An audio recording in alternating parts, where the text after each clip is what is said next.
Hi, everybody. I'm back today. I'm going to give you a brief summary of the book of Exodus. This is our second book in the Bible, and it comes right after Genesis in the Old Testament. And before I get started, let's just recap what happened in Genesis. God approached Abraham and he told him, I'm going to use you to make a great nation. And he was talking about his beloved Jewish people. And so the book of Genesis ends with Joseph and his family still down in Egypt because Joseph had been sold into slavery by his own family. And so that's how they ended up in Egypt. And remember, God had told Abraham, he had given him a vision. He had said, I'm going to keep you Jewish people down in Egypt for 400 years, but then I'm going to bring you out and take you to the promised land of Israel.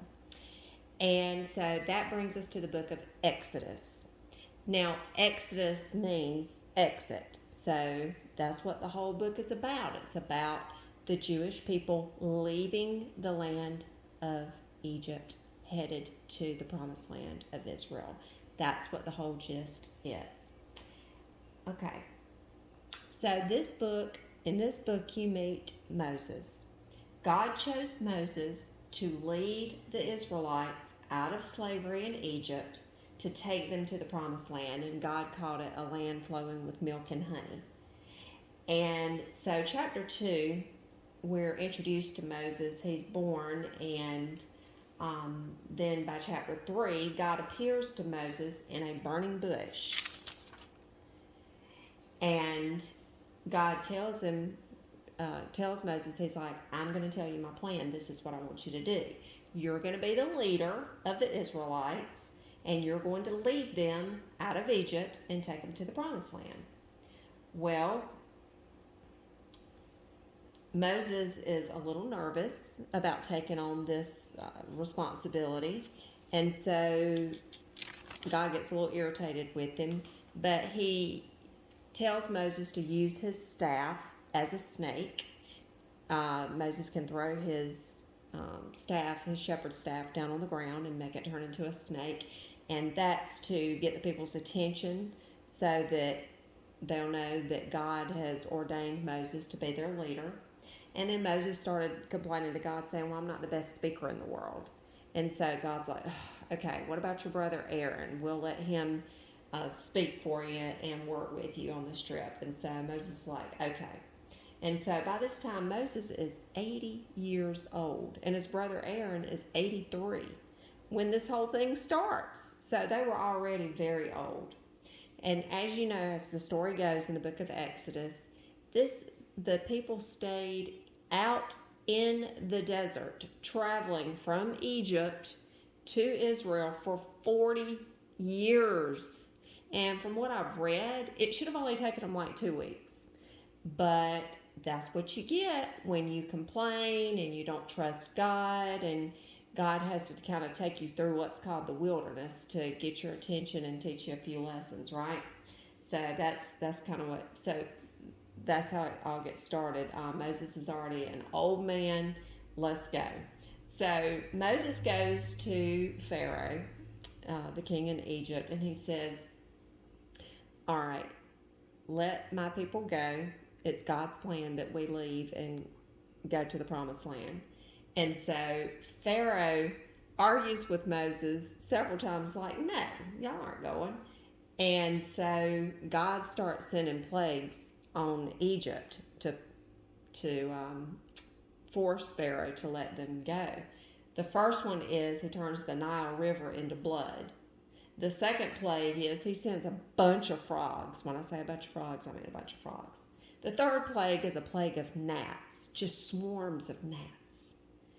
The fourth one is a swarm of flies. Can you imagine just having flies everywhere? Flies are disgusting. The fifth plague God sent was he caused all of the livestock to die. Now that's major, to just have just piles and piles of cows and goats laying around dead. The sixth plague was God sent boils on all the people there and on the animals. The seventh plague was he sent a terrible hailstorm The eighth plague was he sent a terrible swarm of locusts. The ninth plague was God sent days of darkness over the land. And then the 10th plague was the worst. He caused the death of everybody's firstborn son there in Egypt. So, Pharaoh kept arguing with Moses and saying, no, I'm not going to let you go. And God finally is sending all these terrible things. So Pharaoh would say, okay, y'all can go. And then he would change his mind. And so God would send a worse plague every time. Well, the last one was terrible, where everybody's firstborn son died. And so God instructed Moses to tell the Israelites, he was like, look, the death angel is about to pass through and it's going to kill the firstborn sons. Y'all better go ahead. This was the first Passover celebration. He said, you better go ahead, kill a lamb or a goat and smear the blood on the doorpost, because when the death angel comes by, he will pass over all of the homes where he sees the blood on the doorpost, and those children will not die. And so Moses and the people obeyed.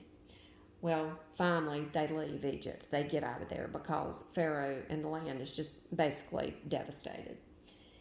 Well, Pharaoh changes his mind again and goes after Moses and the Israelites. And he chases them all the way to the Red Sea. And the Red Sea starts,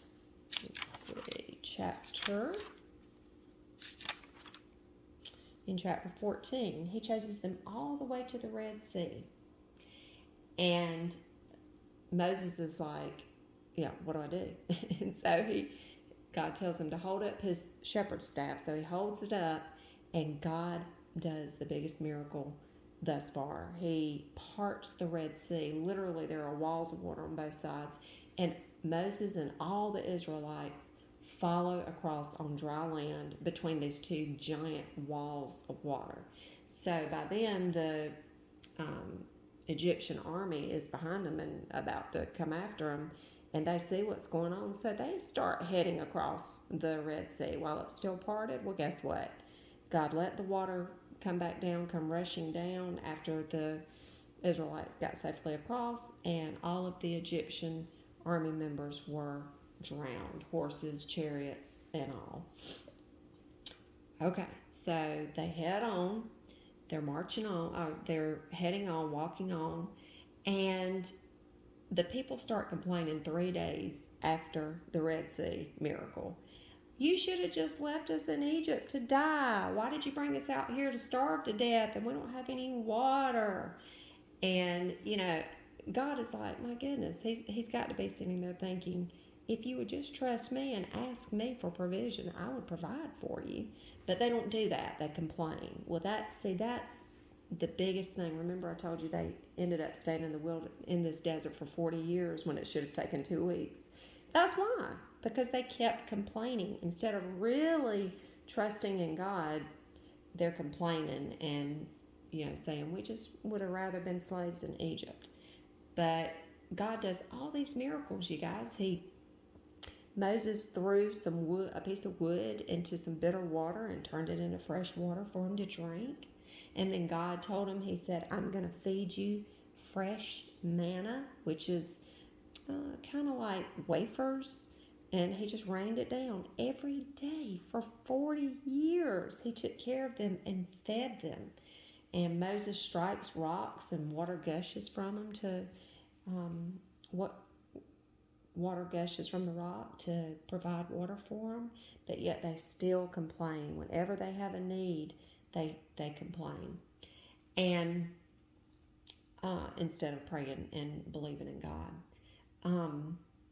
But anyway, so God calls Moses. They get to Mount Sinai, and God calls Moses to come to the top of the mountain to meet with him. And so God goes up there Moses goes up to the top of the mountain to Mount Sinai for 40 days and 40 nights. And he spends all that time with God. God is actually himself discussing the 10 Commandments with Moses. And he even takes his finger and writes the 10 Commandments out on to stone tablets.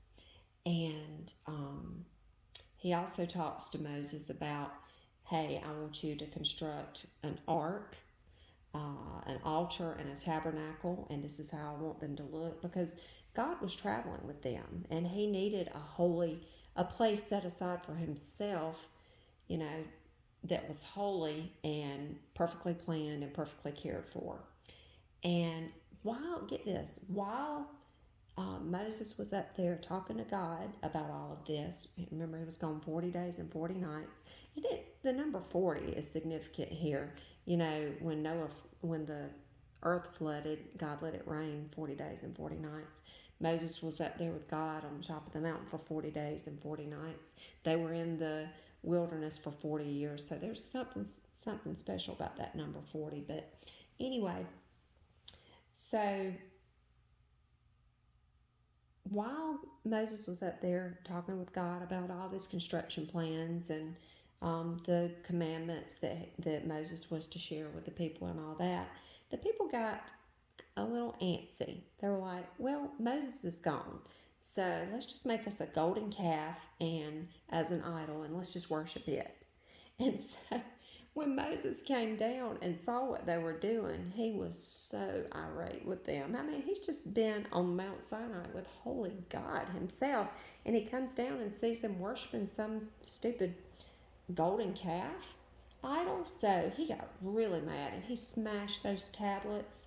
So he had to go back up and discuss some more stuff with the Lord. They rewrote the tablets, and that's where when Moses came back down, he shared all this information with the people about the ark and the tabernacle and the altar and God's plans for them and the commandments. He shared all that with them, and the tablets were placed in the ark after it was constructed. So that's kind of how Exodus leaves off. They're kind of just getting started on their journey out of Egypt.